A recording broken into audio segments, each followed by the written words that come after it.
আজকে দেখাবো কলকাতার কাছে বাড়ি বানানোর জন্য দারুণ একটি জায়গা। বারুইপুর কল্যাণপুরে এই জমিটি। কল্যাণপুর রেলওয়ে স্টেশন থেকে 10 মিনিট দূরত্বে এই জমিটি। সাথে পাচ্ছেন 16 ফুট চওড়া রাস্তা, ইলেকট্রিসিটি, জল ও ড্রেনেজের সুবিধা পাবেন এখানে।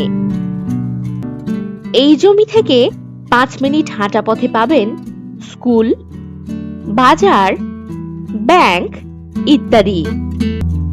এখানে 1.5 কাঠা, 2 কাঠা, 4 কাঠা ও 5 কাঠা প্লট আপনারা নিতে পারবেন। তবে আর দেরি কেন? কম দামে বসবাসের জন্য দারুণ জমি হতে পারে আপনার জন্য। আর যে কোনো প্রয়োজনে চটপট হোয়াটসঅ্যাপ করে দিন 9073145145 নম্বরে।